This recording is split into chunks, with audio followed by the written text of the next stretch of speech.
shooting, and he did come out with, or basically talk about having more gun control, whether it is through executive order or maybe trying through the Congress. Can I get your thoughts on that?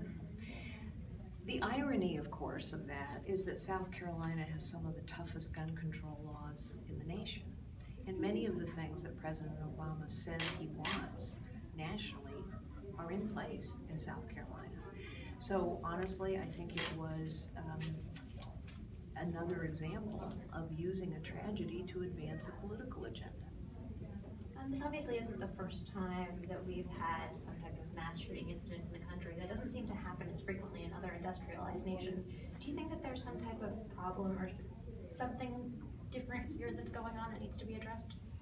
Well, I would have to see the data on that, honestly. I don't know. I mean, I've heard that statement made, but I don't know if that's accurate. There clearly have been mass shootings elsewhere around the world that have gotten headlines around the world. But I do think that we need to be thoughtful about this entire subject. What is it in our culture that draws someone with obviously a lot of mental issues to violence? Why don't we ever talk about mental illness, something that isn't treated effectively in this country? Why don't we ever talk about the fact that when people are in trouble like this, usually lots of people know, and yet somehow they can't get the warning out to people who might step in and intervene in this young man's life? Why don't we talk about the culture of violence that surrounds people all the time? And somehow politicians always go to their pet issue. Quick question, changing subjects a little bit here. You talk consistently about having a professional political class. This week, the other side of that grew by one with Donald Trump. Do you think he's trying to steal your thunder by chance? Oh, I think Donald Trump spends most of the time focused on his own thunder, honestly. But he clearly is not a member of the professional political class. What is he? What is he a member of? What does he bring to this race, if anything? I think you should ask him what he thinks he brings to the race. How do you think about the possibility that he might get in the debate and you might just be bumping up against the top 10 criterion? Well, current course and speed, I'll be in that debate. I feel very good about the momentum that we're building, and that's beginning now to show up in the polls. And I think probably he will be in that first debate. He certainly has the name ID to show up in those national polls. I've had to work very hard, harder than anyone else running actually, to build name ID, which is why I think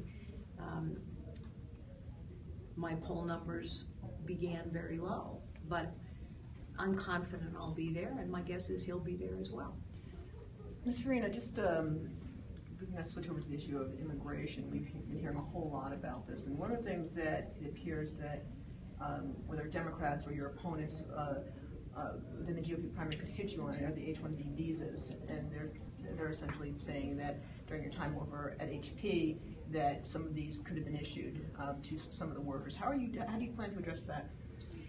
Well, I was the chief executive at Hewlett-Packard 10 years ago, and the H-1B visa program was very different 10 years ago than it is now. In some cases, there are legitimately positions that can only be filled with people who have a different set of skills, but it's pretty clear that the H-1B visa program has become an issue. It's become an issue where people are using it as almost an industry. It's become an issue where, at least it appears, there are some companies that are abusing that program and asking American workers to train H-1B visa replacements so they can lower wages. That's a terrible thing. I would never defend that. And so for those companies that are abusing that program, shame on them.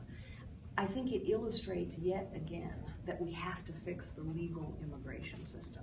We have at least 16 different visa programs now. We send the wrong people away, we let the wrong people in. We gotta fix the legal immigration system. People have talked about it for 25 years, it hasn't been done.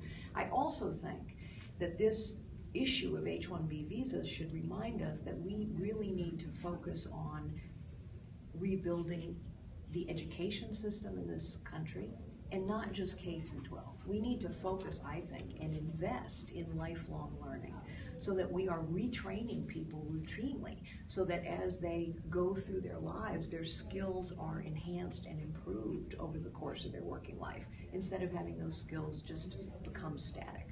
I apologize if you've already spoken about this somewhat. I'll let you get the Yeah. last one, because you haven't had one. What are your thoughts on the Pope's comments yesterday about the environment? Well, this has obviously been a very outspoken Pope on a whole host of issues. I think it's interesting. There are a lot of people who are picking and choosing what the Pope says. So they like what he says on global warming. They don't like what he says on life, for example. What I would say is, I think when you read the fine print of the science that the Pope and everyone else quotes, what the fine print of the science says is that a single nation acting alone can make no difference at all. And so I think we have to be thoughtful about how we balance the need to be good stewards of our environment with the need to continue to lift people out of poverty. We need to be thoughtful about the fact that when people, on the basis of ideology, not science, literally destroy people's lives and livelihoods in this country on the altar of ideology, that we're not helping anyone.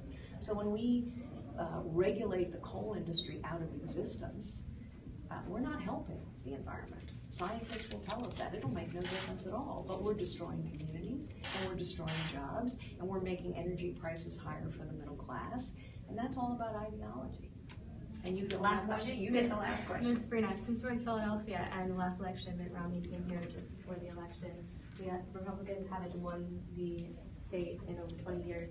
How can you help the Republicans win Pennsylvania in 2016 if you were to have a nomination? Well, I think we're building a network of good supporters here in Pennsylvania. I think Pennsylvanians are keenly aware of the fact that many of the things that have helped create jobs here are things that Hillary Clinton, the presumptive nominee of the Democrat Party, is against. So, you know, let's just pick one. Fracking has created a lot of jobs here in Pennsylvania. We have parts of upstate New York that now want to cede from the state of New York and come over to Pennsylvania so that they could go to work as well. And Hillary Clinton would say, no, you can't have any of those jobs because that doesn't fit my ideology. So I think we have to talk with the people of Pennsylvania, just as we talk with people all over this nation, about what does it really take to create jobs, and what does it really take to get this out of control government under control? What does it really take to lead in the world?